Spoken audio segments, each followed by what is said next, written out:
we're going to start. Welcome, everyone. Thank you so much for joining us for the November Health Education Forum hosted by the Inland Empire Community Health Initiative, also known as the IHI. We're delighted to have all of you with us. And we have a very special and kind of unique program today. And so we are going to be providing to you the updated Rural Health Report for the Inland Empire. This report originally was done in 2018. And so as the title to this forum says, this is a post-COVID update for 2025. This is going to be an interactive forum. We need your help as attendees. We're providing to you kind of the beginning of the final draft of this report. We're going to be doing some history. We're going to be doing some interactive things, and we're going to also be doing the beginning of the wrap up. And someone asked, is there going to be a copy of the report? Yes. You will have a copy of this presentation. You will have a copy of the report, and then the final draft will be announced when the final report is completed. It'll be announced. It'll also be on the Rural Health website, which you'll also see today. But we need your help. So while we're going through this presentation, we're asking you please to use the chat box and to add questions, to add suggestions, and to add recommendations. We will get to as many of the questions today as possible. And if there's questions we don't get to, we will get the answers to you, all of you, even if it's not your question, so that everybody has the same information. But we do ask you, please, to look at this, to hear what our presenters are going to be sharing with you today, with an eye to how user-friendly this is, how easy to read it is, and if there's and the information that we're presenting and the report will be highlighting is the things that you're looking for the rural health. So this will be addressing the rural health areas in the Inland Empire only. As always, there's some important people that we want to acknowledge before we get started. So I'd like to acknowledge the IHI. They're an amazing leadership board. Allison Elsner, our board chair from the San Bernardino County Medical Society. Ronnie Robinson, our secretary from First Five San Bernardino. Renee Casper, our treasurer from RCOE Head Start. Our members at large, Alejandro Bravo from Molina, Marcy Covey from IEHP, and Danielle Kilkenstein from the Inland Empire United Way, Southern California. Also, I'd like to highlight, and you'll see some of them today, you'll see a little more as they present, but I'd like to highlight some of the Rural Health Task Force people behind the scene. And I have to tell you, these are not all the people, but I wanted to highlight some of the members who are been consistently a part of the task force. That includes Sandy Sanchez from Chazar, Kevin Mahoney from Simba Center, Damaris Della Torres from Neighborhood Health Clinics, Alejandro Espinoza from the Desert Health Care District and Foundation. I have Joanne Merrill from the Bear Valley, Darren Moser and Jezebel Urbino from IEHP, Chris Tarby from 211. You'll also learn today about our amazing interns who are with us from the University of Nevada, Reno. And you're going to hear from two of them today. They are Masters in Public Health candidates. One has completed her master's and one is in process of completing her master's. We're very fortunate to have a contract with them, and our interns have just provided so much wonderful support and work to the IHI, and we're just delighted to have that contract and partnership with the University of Nevada in Reno. So with that, I think we're going to begin. So if we want to take the program, there she goes. Oh, the last person, and I always forget to do this, and I apologize always. Tiffany Law is our wizard behind the scenes. She's our program manager. She does great work with our programs and expanding the IHI and our services, and she's waving there. She's going to be doing all the guru stuff behind the scenes. She'll be checking questions. She'll be helping our presenters with need anything. So just wanted to recognize Tiffany. We couldn't do all of this without her. Her knowledge and her experience and her enthusiasm and her willingness to take on new tasks. So we're going to start with Alejandro this morning. Alejandro is the Chief of Community Engagement at the Desert Healthcare District Foundation, where he leads outreach, health education, and community-based initiatives that expand access to care for underserved population in the Coachella Valley.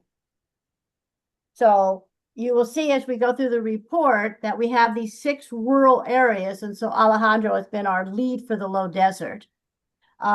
He's been instrumental in growing the district's mobile clinic program, advancing environmental and community health education, and strengthening promotion-led outreach efforts. His work also includes coordinating disaster relief response, supporting behavioral health access, and building partnerships that connect residents with vital services. In addition to his role at the district, he teaches community health education at California State University, Fullerton, and brings extensive prior experience from Latino health access in program design and community health. So, and you teach in Fullerton. That's quite a drive from the low desert. It is. Anyway. Thank you. Thank you, Victoria. Thank you for that wonderful introduction. The drive is not that bad. Now everything's virtual post-COVID. The students decide Wonderful.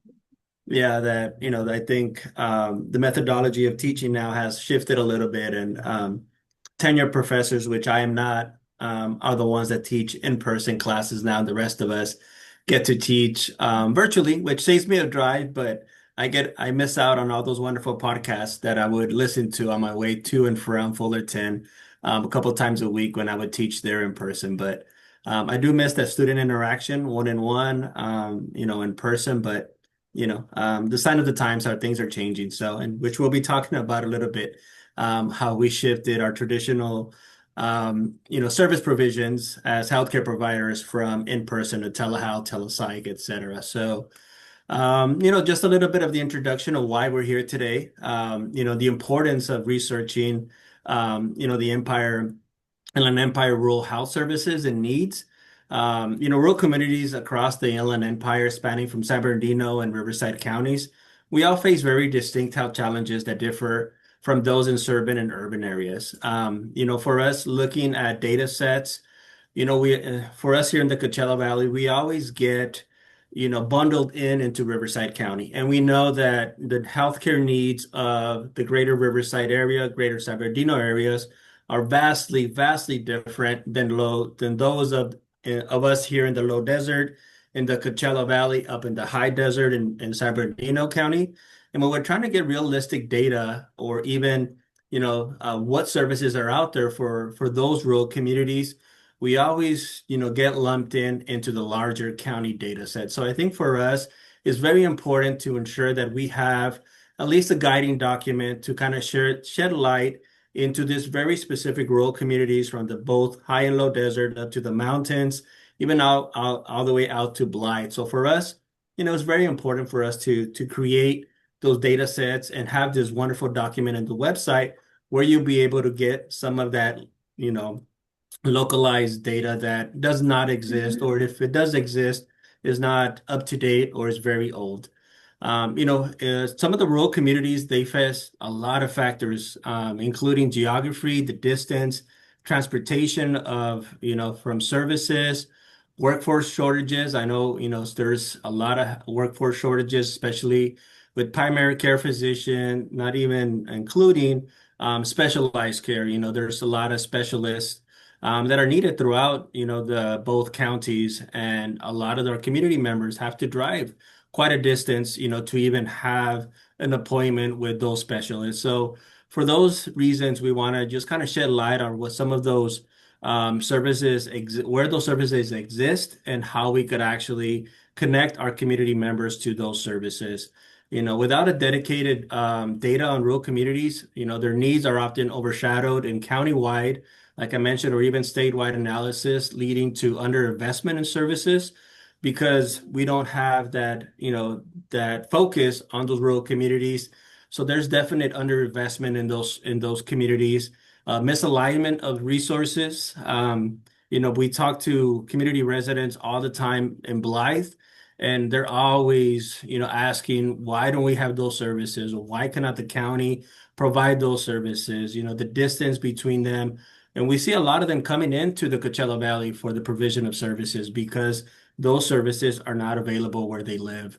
Also, the delay in responses to emergent issues. I think some of these communities that are in a rural setting are typically the last ones to get any updates on any kind of emerging health trends or provision of services from private foundations, local, state, and even federal levels. So for us, it's really important, once again, to shed light into some of those communities. So for us, in conducting these rural health studies, enable us to get a deeper understanding of which services exist, which are missing, and which require enhancement. And that's part of the work that we did in developing this document that we will be sharing here in a few minutes. But for us also, we were looking at evidence-based decision-making for clinics, hospitals, health plans, and policymakers to ensure that they have the data sets to make those decisions of resource allocation, or also where we actually want to establish new clinics, new services, and where the needs are, and where do we have those healthcare deserts that exist in those rural areas. So we also want to create stronger advocacy for I funding got a call, for so I'm programs and innovations just now tailored to listening to rural this. life.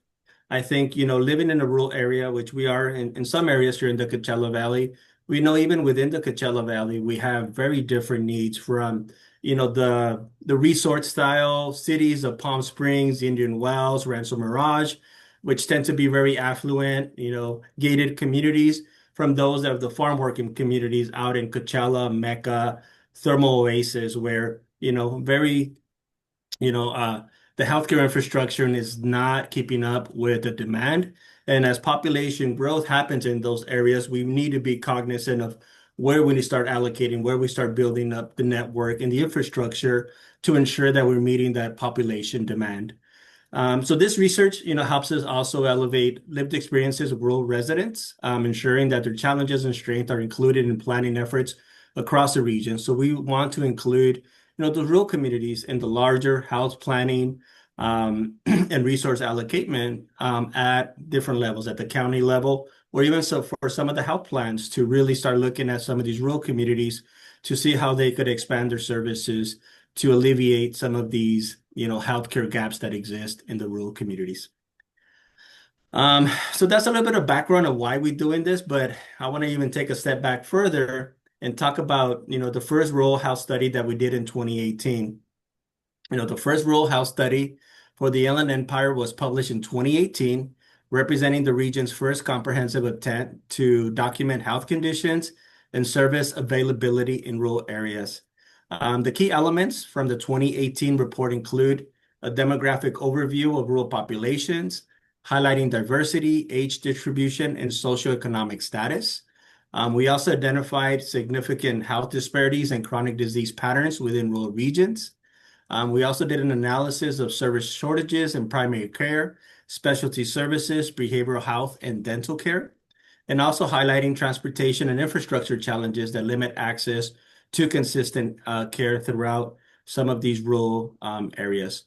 So the report formed the foundation for long-term tracking of rural health indicators, improving collaboration between healthcare and community organizations, and understanding how the needs of rural residents differ from other populations. And that was the attempt and pretty much the foundation of why we wanted to establish this report, to really shed light and highlight the unique challenges that our rural communities in both counties face in regards to healthcare. So that's a little bit of history of our of the report in 2018. And we decided post-COVID that we needed to update this report. So our group has been working together with our wonderful interns who have been doing a lot of research and putting this together.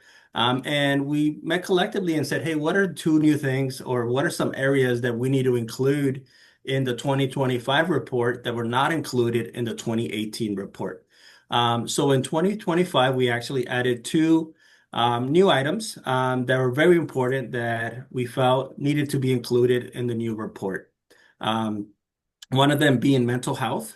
We wanted to highlight, mental health as the emerging trend, as we've been hearing more and more of, the impact that mental health is having in our communities, especially those out in the rural settings that have very limited access to mental health, behavioral health providers. So COVID-19, as we all know, had profound impacts on mental health across the region, with rural communities experiencing increased levels of stress, anxiety, and depression, and also social isolation, which was a very, very alarming trend that was happening with some of these communities, during COVID, because we were used to now staying indoors, and some of these community members just decided to continue staying indoors and have that social isolation, which was detrimental to their mental health. We also saw limited access to mental health providers, including psychiatrists, therapists, and crisis support hotlines.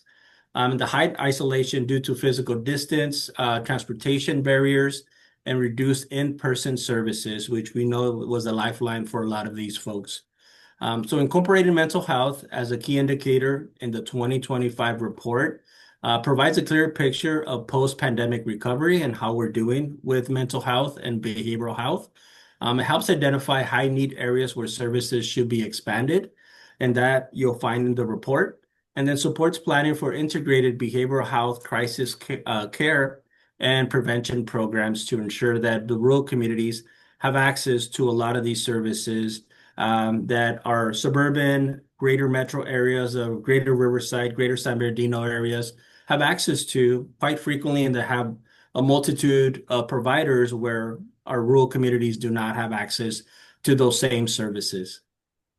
Another component that we wanted to include in the 2025 report that was not included in 2018 was telehealth. I think that was, something that emerged, and definitely it was expanded during COVID-19 because of that social distancing, the cancellation of in-person services. So we wanted to look to see what telehealth services are implemented and sustained post-COVID.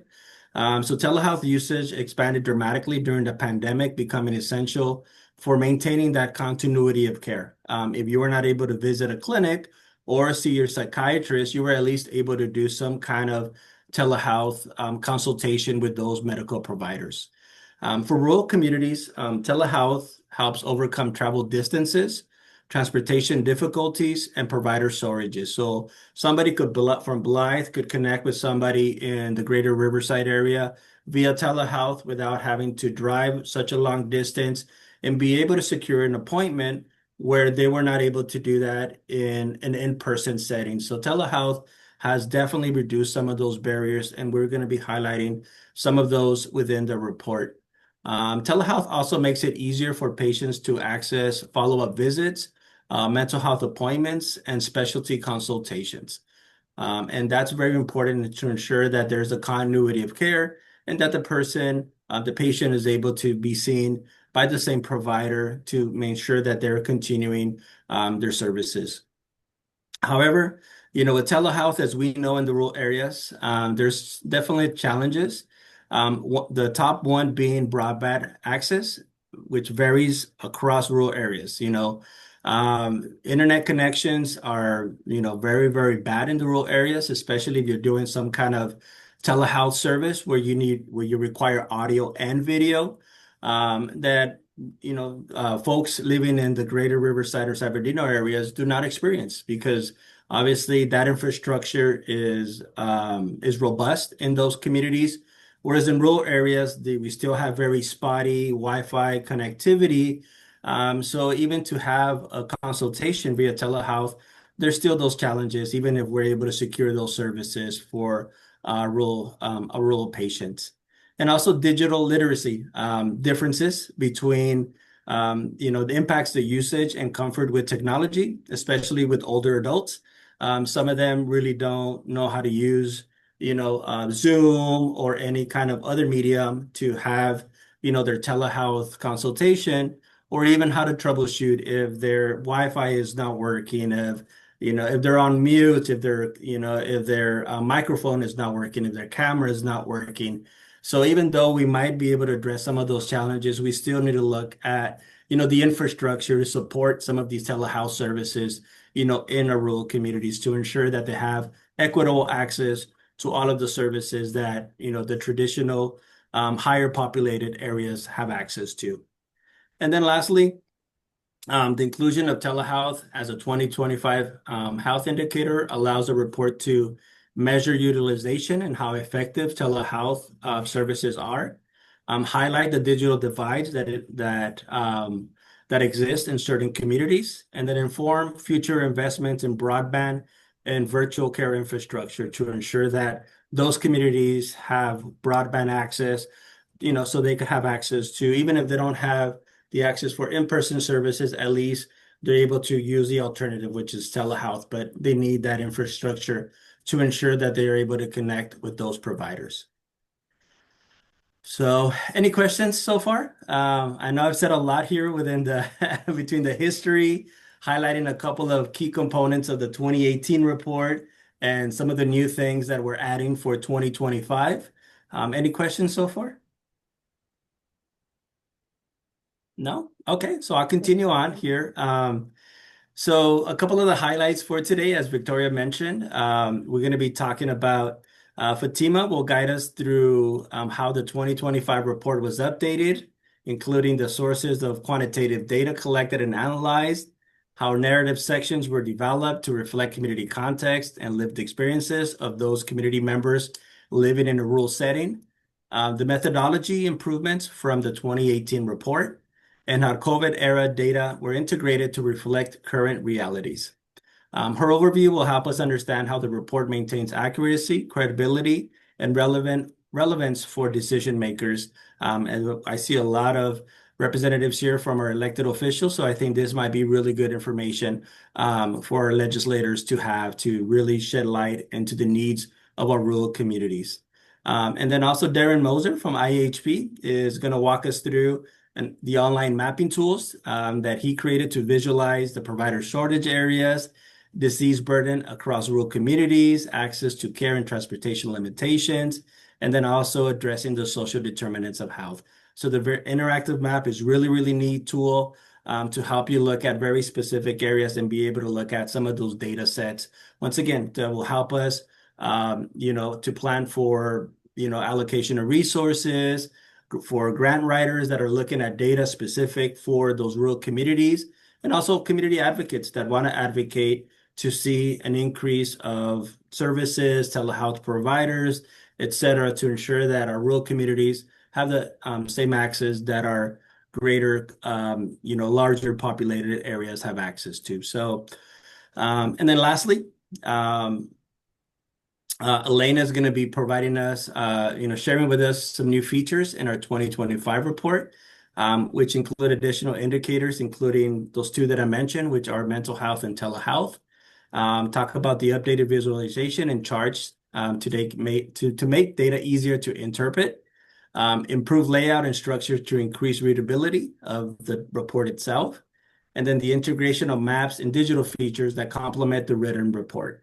So y'all are in for a treat between the interactive maps, the information, the data sets, et cetera, that are going to be shared by these three wonderful individuals who have done a lot of great work to put this together for all of you. And as Victoria mentioned, please ask questions. If there's any recommendations after you have access to the report, things that you felt are missing from the report that you would like to see, I would imagine we could even work on an update of this report in the next year or two to ensure that we include some of those, some of that feedback. So please, this is not a final draft. It's pretty close to being a final draft. But taking some of those recommendations, we will really look into those to see how we could incorporate some of your recommendations into new revisions of the report. So with that being said, I'll turn it back to Victoria. So thank you, Victoria, and thank you all for joining us this morning. Alejandro, that was great. Thank you so much. You gave us a really nice recap of where we've been and where we're going. And so thank you so much for doing that. Again, if anyone has any questions, please, we are encouraging you to do that because we really want to capture what you need in this report. Couple points as we go through with the rest of our speakers and as you start to see some of the report, something that happened in 2018. We had to find a new definition for rural health in the Inland Empire because the rural areas that we looked at the definitions from HUD and the census and several other resources really didn't capture the diversity of the rural areas geographically and space-wise, distance-wise in the Inland Empire. So we have mountains and we have deserts and we have high deserts and we have low deserts and we have different kinds of climates. So we created our own definition. So you'll see that in both the 2018 and 2025 report. The other thing we did, and you'll see this as we go through this report, is we color-coded each region. So as we laid this definition across the two counties, we came up with, I think, 6 rural regions, and each one is color-coded. And so you'll see that as we go through the presentations, and we've kept the same colors for the 2018 and 2025 report. So if you're in the high desert, you're red.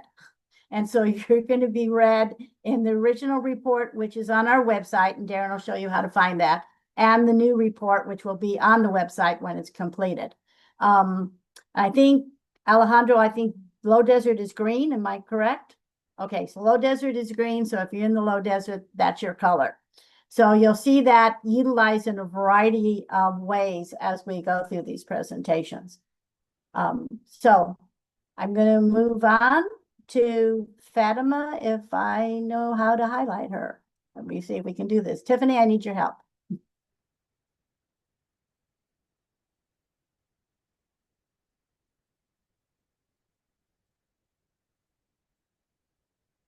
So as we get Fatima up here.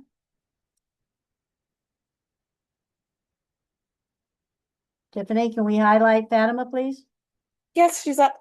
There, oh, there she is. Can we put her on big screen?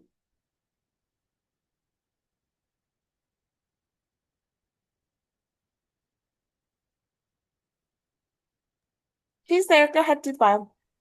Okay. Okay. There you go. Okay, so Fatima Hamid has been one of our interns with her partner, Angie Boyd. As I said, and maybe I didn't share with you, Angie's unfortunately on her way to India on a kind of a short emergency flight and visit. But Fatima's here to hold down the fort. And Fatima has, as I mentioned, was a master's in public health candidate and came to us last spring and has been working with the initial update of the report, the 2018 report. Fatima is a doctor in her own country and now has a master's in public health in this country. And she and Angie did diligent work, which she's going to share with you. Angie and Fatima also had an opportunity to join us last spring in Sacramento, where we spoke with legislators. And I saw some of the legislative offices of representatives today. I know we were with someone in Wallace's office and several others, sharing what was happening in their districts, in the rural components of their district. So Fatima, we thank you so much, and we're going to turn this over to you. Thank you so much. Hello, everyone. My name is Fatima Ahmed. I am just very much pleased and really appreciate with ICHI program, especially Victoria.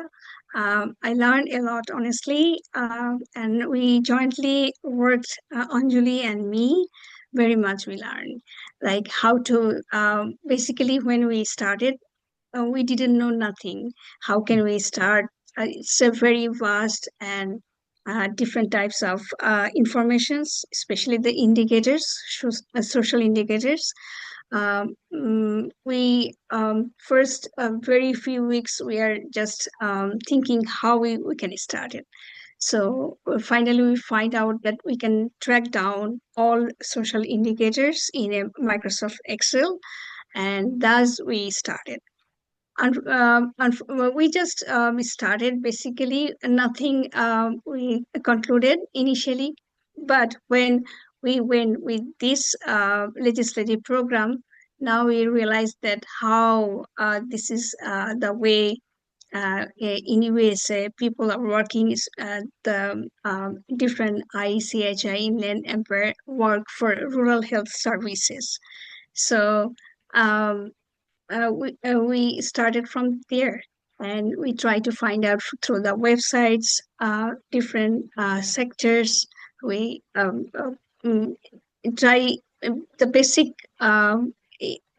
social indicators report. Especially, I worked for Riverside County, and Anjali worked in San Bernardino. And mm, uh, then we find out the basic strategies we got found. Actually, today I will speak about how we start work, how we can learn, and how what is the problem we faces, challenges, and any recommendation from us. That's we just I will talk with you today, and hopefully, Elenia will completed everything, the rural update reports. So I can share, like, first of all, we started from scratch. We planned our Microsoft Excel diet tracker. Initially, we started from the how many physicians worked on this area. Victoria already told that they are color coded in different areas: high desert, low desert, a mountain area that is separated. And we track down in a Microsoft Excel. We put down 18 social indicators. Then we started to search the websites. And sometimes we didn't get the real scenario, and sometimes it was confusing, like which data we will put together. So I just find out we got a lot of helps from different insurance company, different people like Alejandro also helped me a lot, and we put informations together and created a centralized tracker to manage update the indicators. Also, we find out the sources linked from Census Bureau, update the reports, and CDC's report, and other different websites, other organizations. And some geographic maps also help us, like especially for telehealth and mental health access. And sometimes I call some organizations, some hospitals, if they have the telehealth or mental health access on there. And sometimes I received introduction from them. Sometimes I didn't. So this is the way I started work. But in after completing my internship, I couldn't able to continue to complete all the reports. But I'm fortunate that Anjali and also Alenia completed, but we ensured that every data should be correct. Otherwise, I didn't want to implicate or put in there which is not true or something. So we worked in this way. And just for example, I can recommend in our success is like we effective teamwork, especially Victoria. Victoria is very organized. We always track down and talk regarding every other week how we can do everything. And success is like we just it is like Olympic what is called initial. And Alejandro of 2018 report they started, we just completed this way.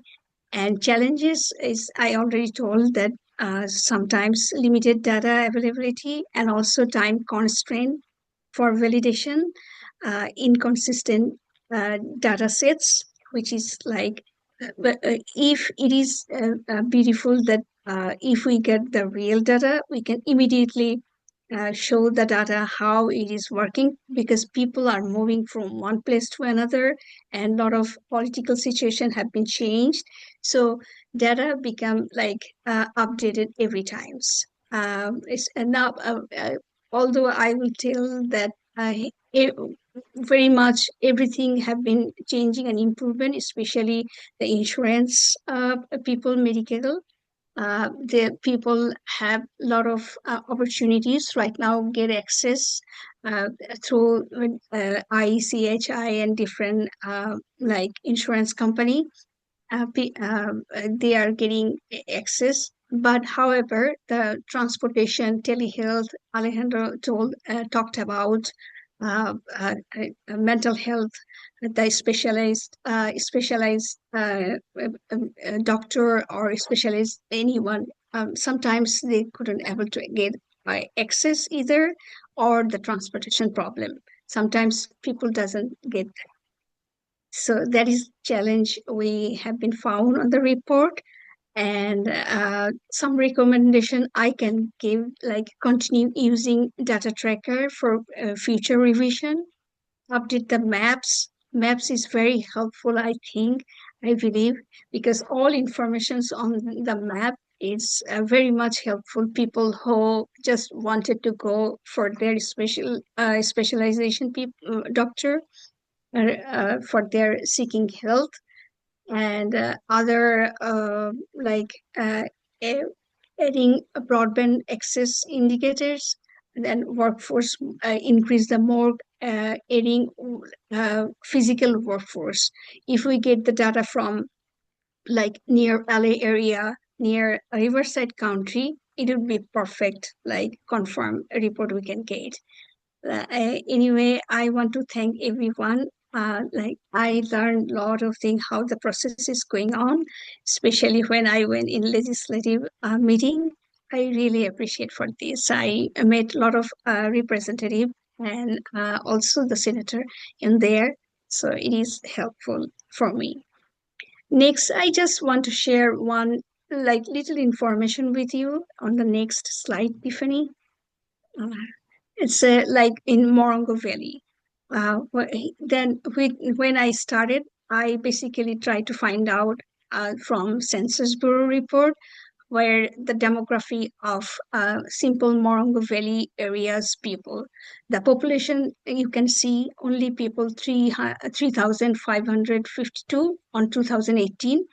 And you can see in from the Census Bureau report, 2022 NG, only 3,540, 14.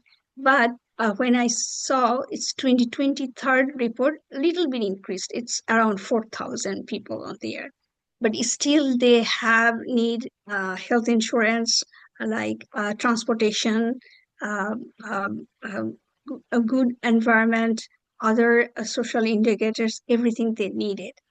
So in a school district, obviously, they have only one elementary school on there. They don't have. They have to go in other cities for long 2 to 3 miles or more than that. They have to find out the resource. So it is very important. Only few people, though they have, they need all the like um, all everything just they need.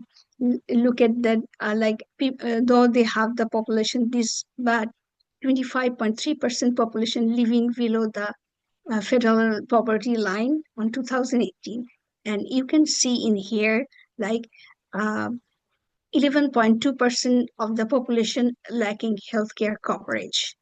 Just few people on there, still they have healthcare, lack of healthcare access. So just basic thing, we need to make an error and update reports in 2025. I think we have a strong informations with Alenia. And more than that, I also want to say in second uh, slide.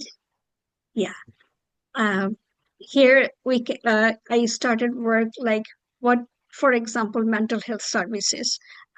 We can see there are Morongo Basin Community Health Center, Morongo Basin Healthcare District in Yako Valley, and Morongo Oasis Center resource for mental health treatment, and also NAMI, San Bernardino area, addiction services, a lot of healthcare mental health care services on that area though, but still they didn't get a chance to go there. Sometimes telecommunication they cannot maintain. Sometimes they don't have a transport. And next, I have some recommendation I just wrote down in here. And access and barriers we already talked about, like geographic area, people cannot access, and transportation problem. We already talked about this. And next slide, I just gave some recommendation. Expand local behavioral health staffing, especially increase the number of mental health professionals like psychiatrists, therapists, if they work on there, and maintain and promote wellness fields, community outreach and education, like in school, crisis capacity expansion, data collection, and need assessment. So in this way, we can improve the area's information's availability. That is like, I think from us, Anjali and me, this is only one cities. I put all the zip codes in different, try to set up all informations this way with 18 indicators. So hopefully maybe Eleni have informations. I also have some information. Unfortunately, I couldn't able to put in here because it's a long, I put all the websites on there. If anyone needs, I can, we can share. Thank you so much, for listening me. And I appreciate all of you.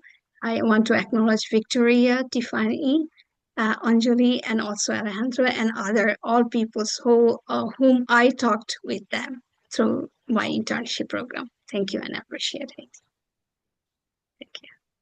Fatima, thank you. That was really an excellent way of helping everyone understand how in-depth you and Angie had to be, Anjali, to start this project of updating, because it's a very different kind of process than starting from scratch.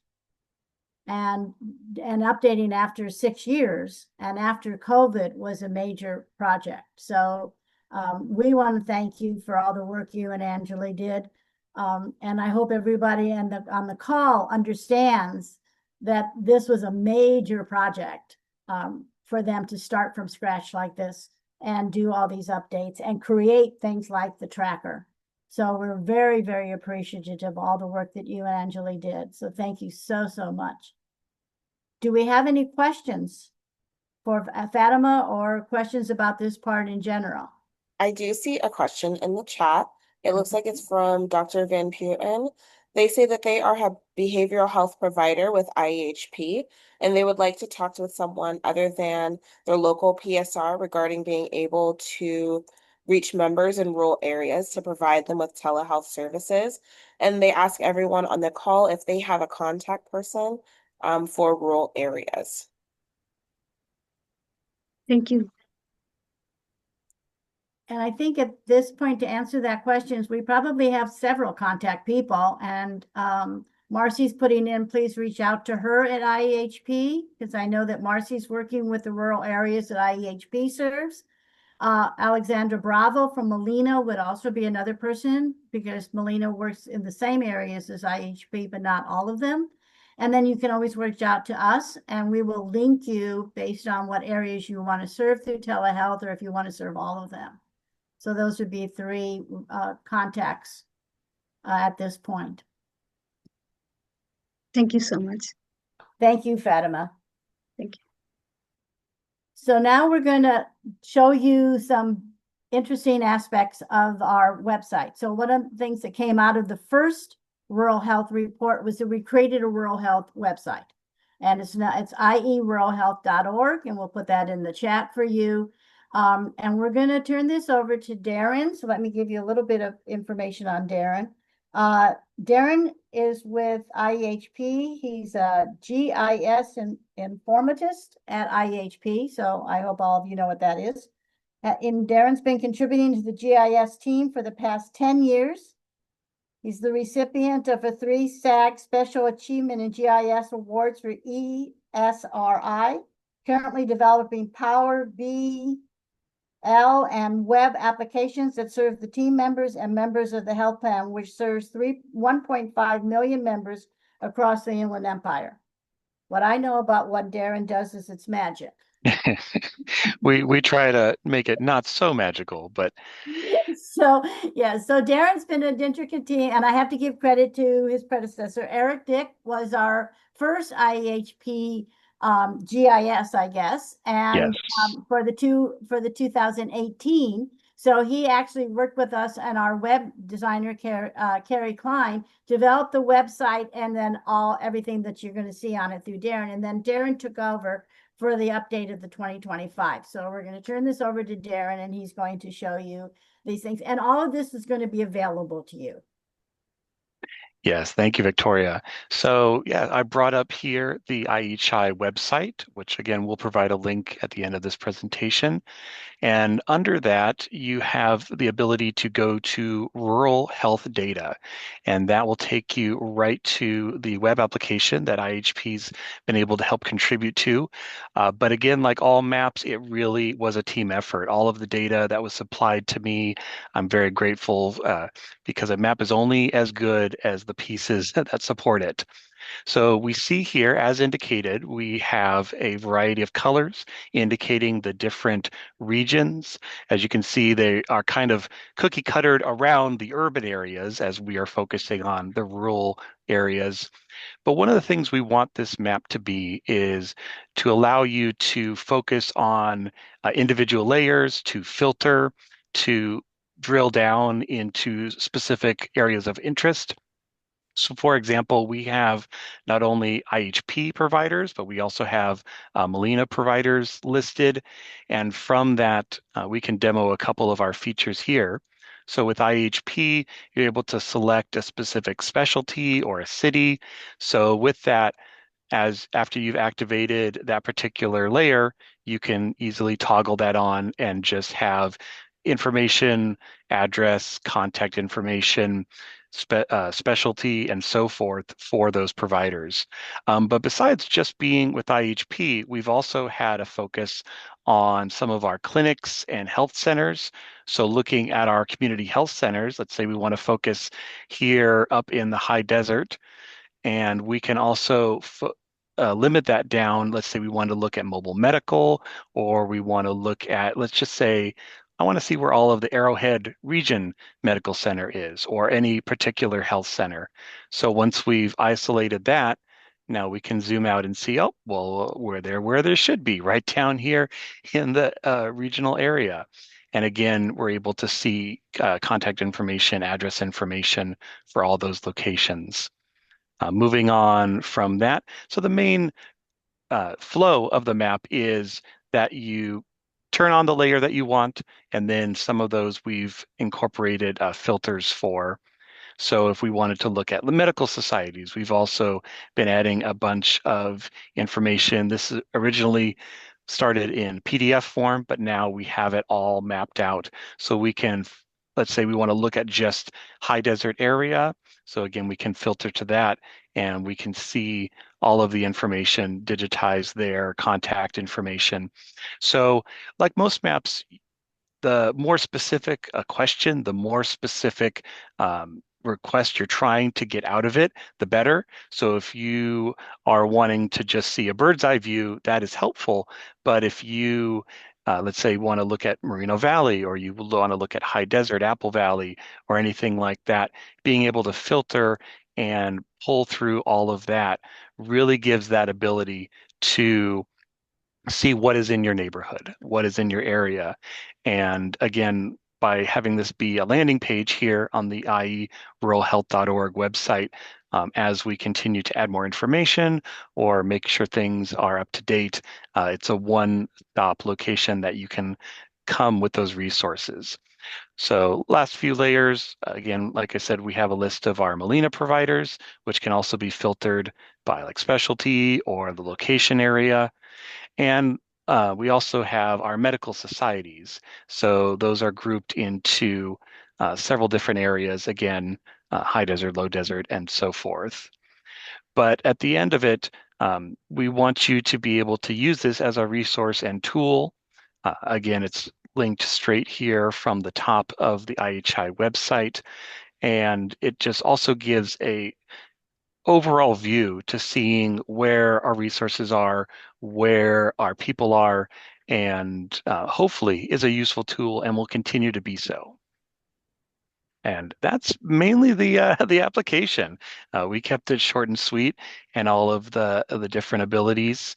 It's very similar to something like Google Maps, where panning around or zooming allows you to view it, and we try to make it clear with well-defined layers, well-defined search tools, and lots of abilities. So it was great to build this in 2018 to really offer that service, and then we've like I said, it's been a great team effort this year as many people in the IHI team have contributed lots of information to really be able to display it on a map, see where we are, and hopefully be a useful tool. So I'll open that up again to questions that anyone might have. Again, you can put those in the chat or unmute yourself. It's up to you. So while you're We have a question, actually. Okay, go ahead. Thank you, Tiffany. So we have one from Michael Allen. They say, I know this is specifically IE, but is there anything like this for Imperial Valley? Any resources for us in the border desert region? So Imperial Valley, so down here, while we do have a little bit of the low desert to Blythe area going down there, we don't really extend quite that far with this particular resource. I am not aware off the top of my head of any similar resource for that particular area. It could exist out there, but it's kind of beyond the extent of the two counties that we mainly service.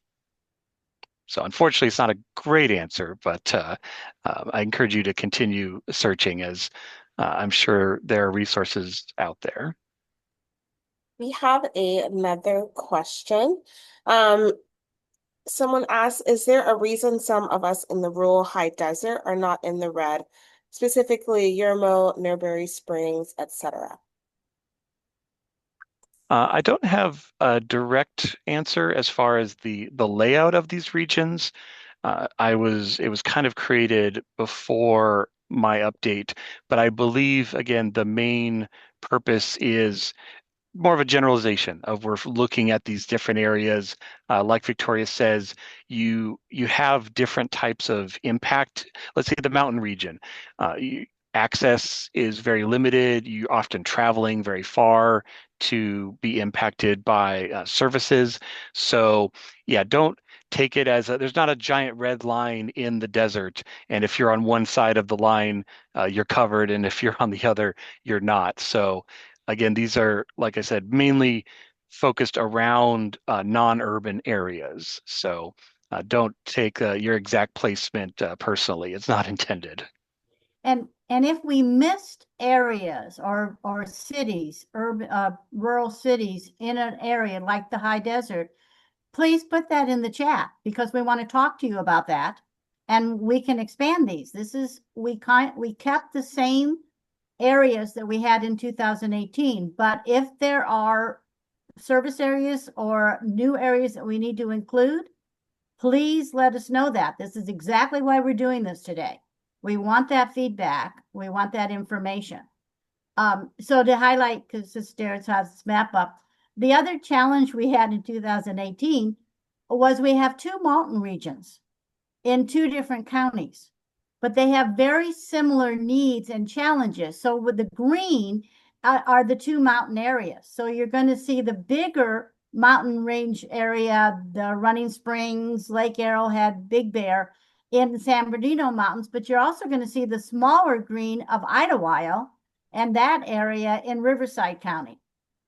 So again, play with this map. It's sort of like a rabbit's hole. You keep getting in, the more you play with it, the more you discover things. And if we're missing things, or you think that we should be highlighting something different, please let us know. At the end of this, you'll have all our emails.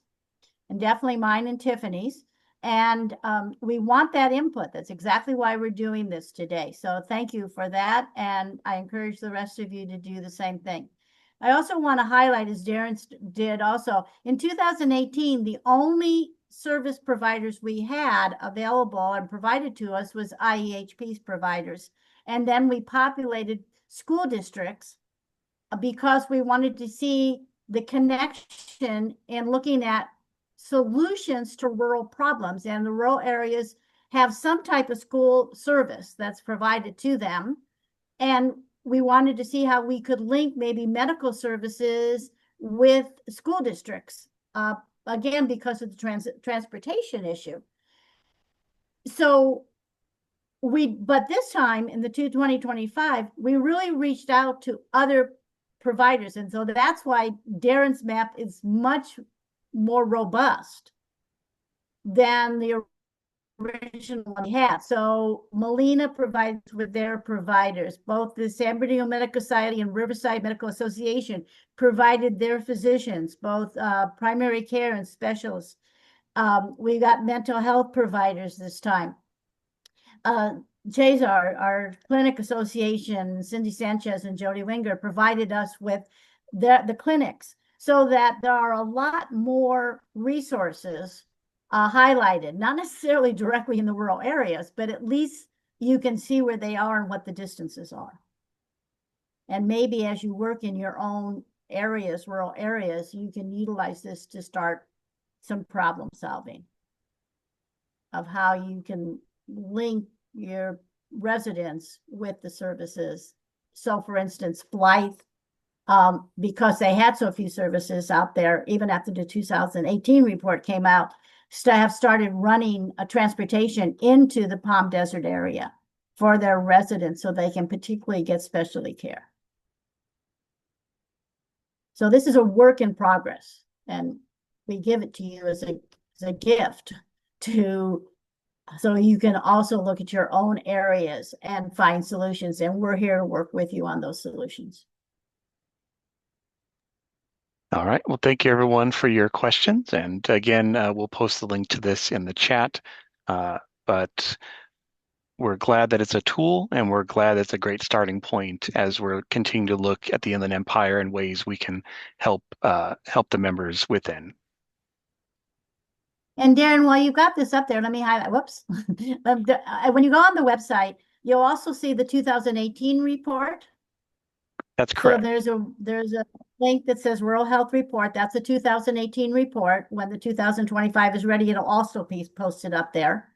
And Daryl was showing the data, but there's also a little bit of information about the Rural Health Task Force team. And if you want to join the team, please let us know. We'd love to have you. And there's also resources, and the resources are not limited to the Inland Empire. We accumulate resources, rural resources from other areas that are helpful, could be helpful as we look at rural services in the Inland Empire. And if you see resources or run across resources that you think would be helpful and you think would be benefit on the website, please send it to us, and we'll be happy to review it and get it posted.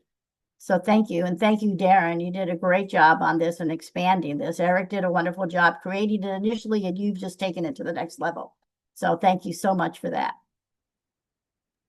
Thank you. So now we're going to switch to our last presenter, our newest Masters of Public Health intern, Alea Mon. Alea comes from us from Chicago.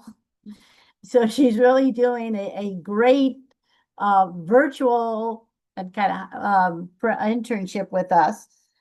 She is an intern for the IHI, and her main focus is creating the 2025 Rural Health Report. She's taking it over the finish line with all of our partners. She's in her last semester of the Masters of Public Health at the University of Navarino. And prior to that, she received her undergraduate degree in public health and psychology from the University of Alabama. She currently works in the fitness industry, and she's looking forward to beginning a career in the public health in the spring after she graduates. So we're going to turn this over to Elena, and she's going to start walking you through what the report is going to look like. and the different elements and components, some of which we've changed or added or reorganized. So again, we want your eyes on this. Please let us know. Give us your questions, your suggestions, your recommendations as you look at the report. So, Elena, it's all yours. Thank you, Victoria. Happy to get to speak on this today and share a little bit about where we've been. As Victoria shared, we're really focusing on the readability of the report. It's a hefty report with a lot of pages, and you guys are the one who will need it. So making sure that any feedback, comments you may have, please drop them in the chat. Let us know. Can you guys see this on the screen? Just making sure. Okay. Some of the biggest changes we made, as Alejandro mentioned early on, was we kept our original 16 indicators and we added 2 new ones, telehealth and mental health. So I'll discuss those a little bit further. The early initial pages of the report are relatively similar to how they were back in 2018, with slight adjustments on board members, agencies, things of that nature.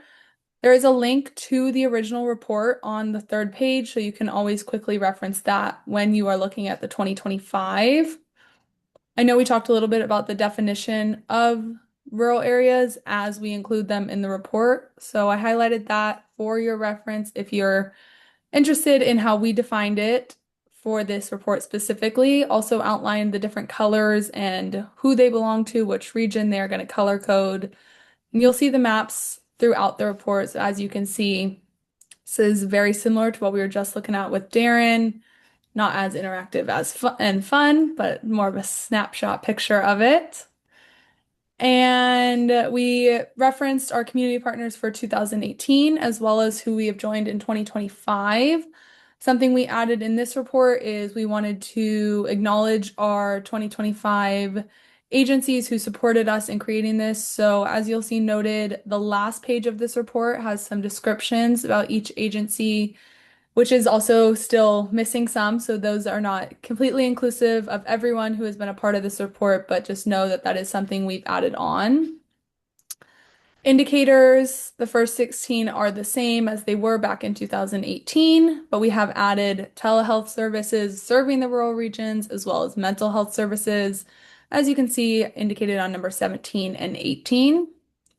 We also outlined which research team and agency helped us to collect information for the indicators and get as much data as possible. So we have a couple of different lead agencies for each rural region. Outlined here, you can see Bear Valley for the mountains, Neighborhood Clinic in South and Mid Riverside. We also had some places like Chazar, IHP, who helped us with both regions, so that is indicated as well. And then there were also areas that we did not have a lead agency or supporting agencies to help with, so it was more of a collaboration amongst all of the people involved. So if you have any interest in that, if that's your region, please reach out to Victoria. And then we went down and broke down some different areas of each region. We explained how a region was designated, so high desert, and then just some details on some cities in the high desert that we focused on. Big thing of when I first came onto the report was updating to the 2020 census, so it was 2010 for the last report. So that was one of my main focuses coming on and making those changes to get the most up-to-date information. And moving forward, these are all different locations. You can see we tried to highlight them red, bold, underlined. So if you have a specific city in mind, it's a little bit easier for you to identify where that may be because there are so many pages of this one report. So we went through all of those. We also made some comparisons by categories. So we have some graphs that you'll see. This is also still an area that is being edited, so it is not the final draft for these comparisons, but we did compare things like hospitals, clinics, transportation systems, and compared how they varied in one area to another, such as the mountains versus the high desert, what was offered, what wasn't, unemployment, school dropout rates, things like that. We added in a couple new categories compared to 2018. So service availability, telehealth access, school-based mental health services, and mobile crisis units were not included previously, but now with our 2 new indicators being added on, we have incorporated that comparison into our report. We also have some graphs. These are not completely up to date, so they will be. This is one of the areas we are looking to get a little bit more readability and more advice on this one. So if you have any ideas for graphs or what would make it easier for you to understand or read, we would be very interested in learning about that.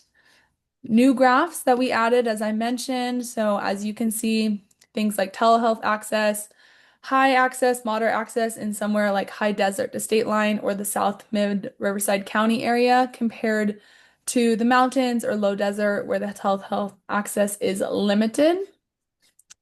Another thing was mobile crisis unit prevalence. So we had it in high desert to state line and South Mid Riverside County. It was present but limited compared to the other regions where we addressed where there was no mobile crisis unit prevalence.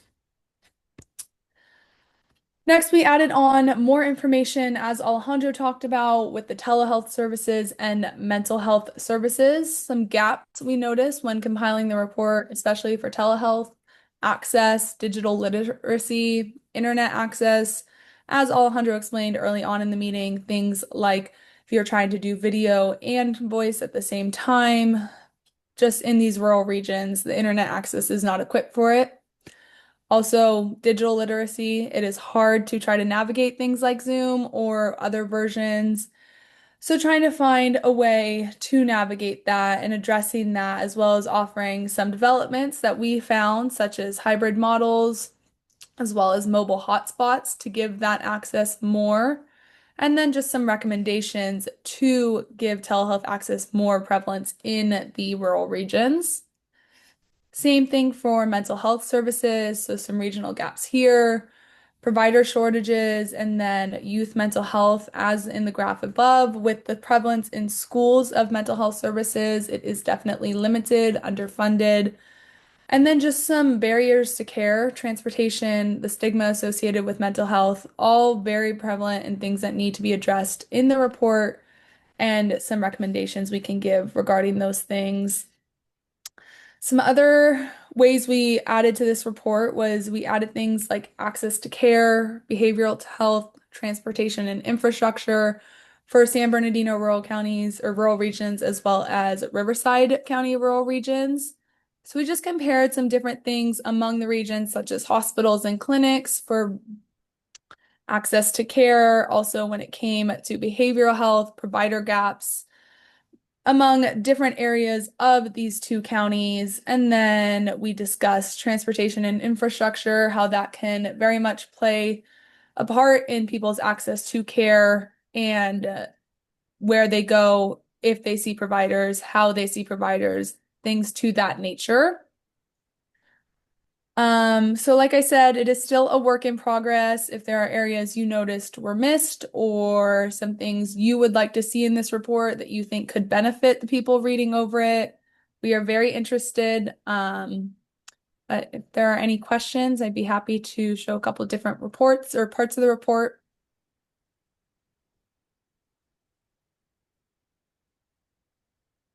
Do we have any questions to this? It's a big report.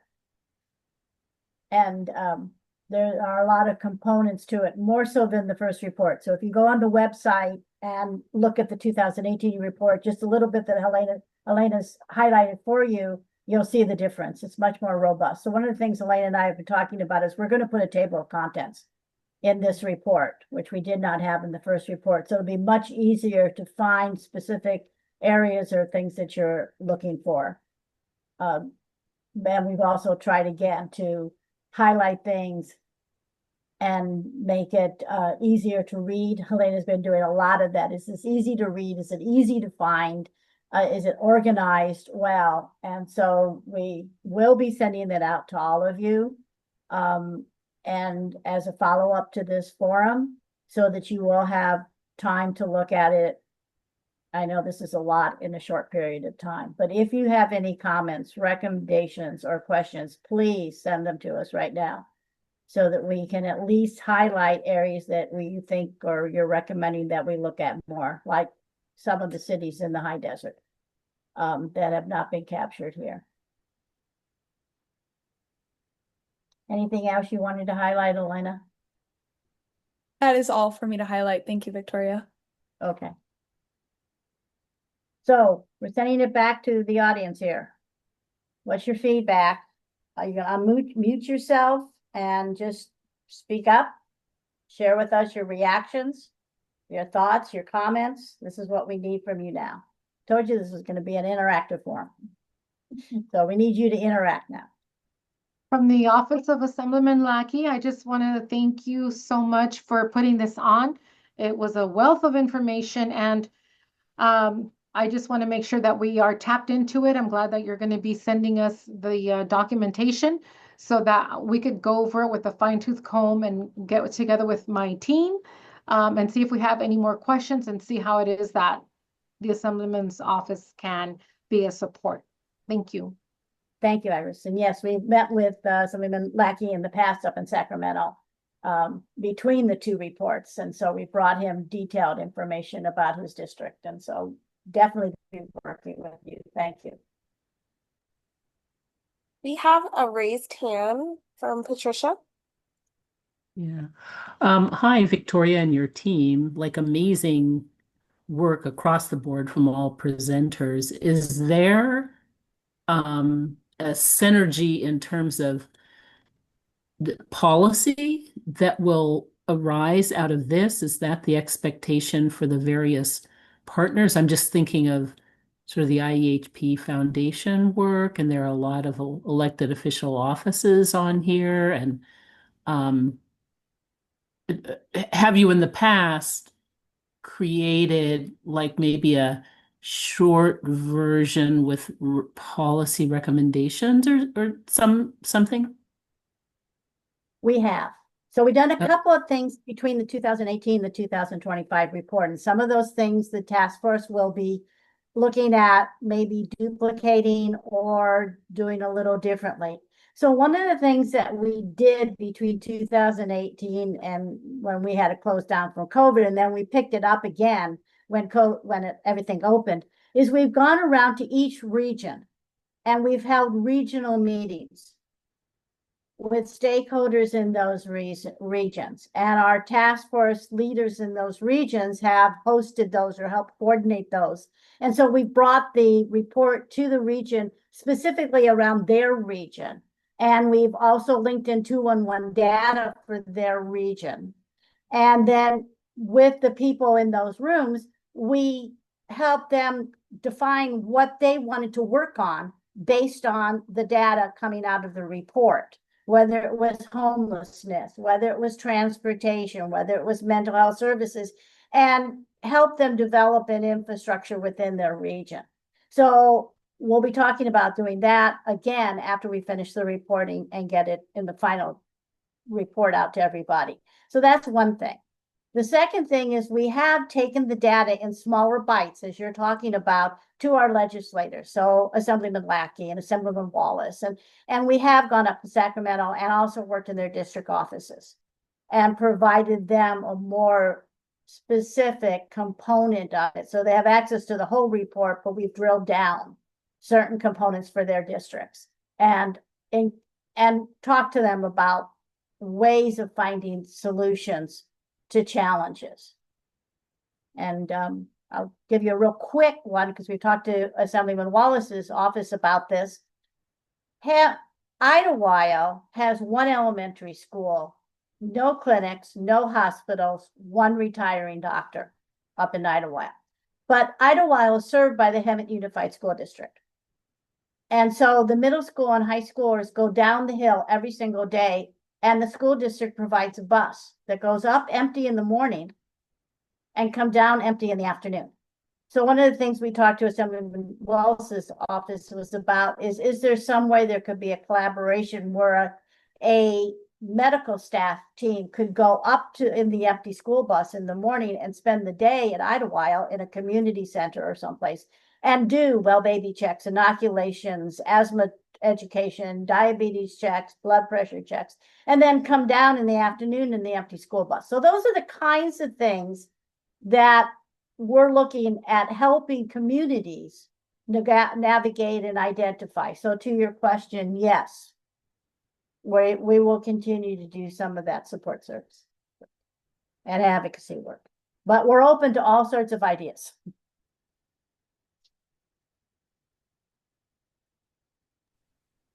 We have a question from Nicole Vaughn. She states that Idlewild needs more transportation, so kind of just what we were talking about. And they have shuttles, but need more funding for drivers. Is this something that your organization can help with? We can certainly help with helping Idlewild connect with the resources in their region, yes. And I would think that Supervisor Washington's office might be a good place to help, as well as some others. Our partner in Neighborhood Clinics is down there in that area serving those communities. So yes, we could certainly work with the Idlewild leadership and residents and their community around there down the hill and see where funding could be provided or researched.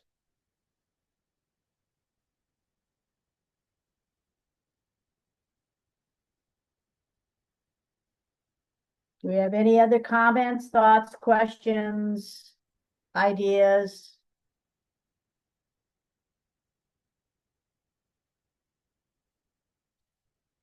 Okay.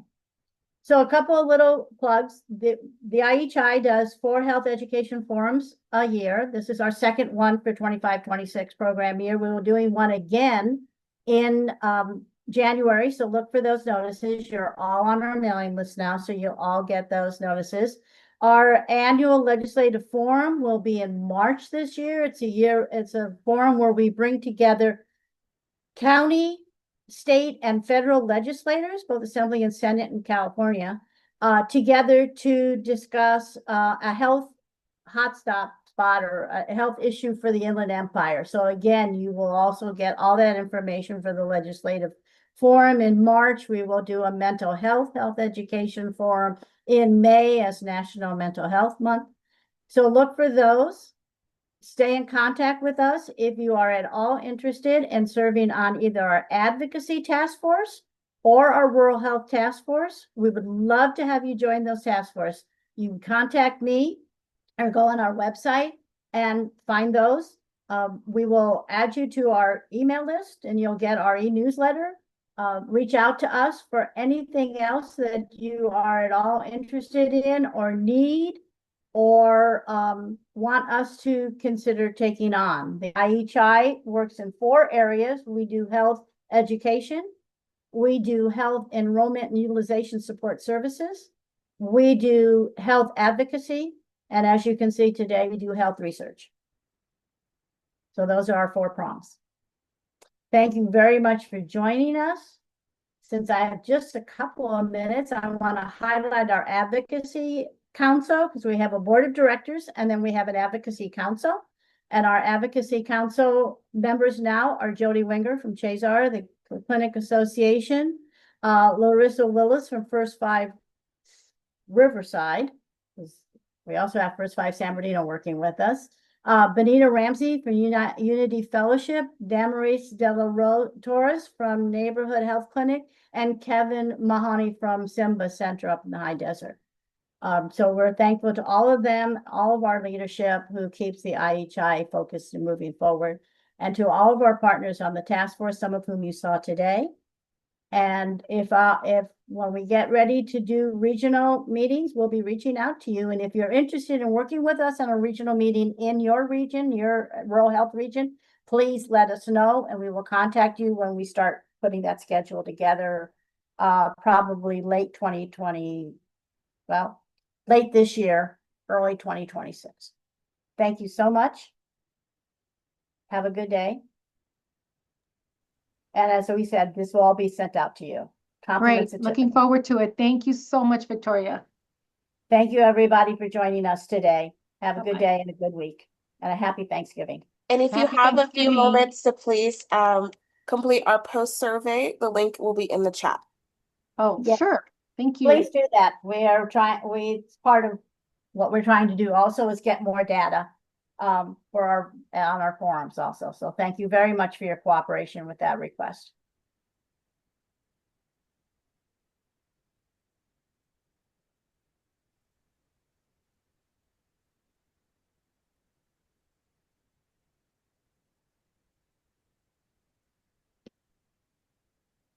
Thank you so much, Victoria and Tiffany and everyone. Thank See you. you Great so to have much, you. Fatima. So nice to see you again. Yeah, me too with you. Yeah, thank you. See Bye, you. everybody. Have a good rest of your day. Thanks, Yeah. everyone. Bye. Thank Bye, you so Alanda. much. Bye.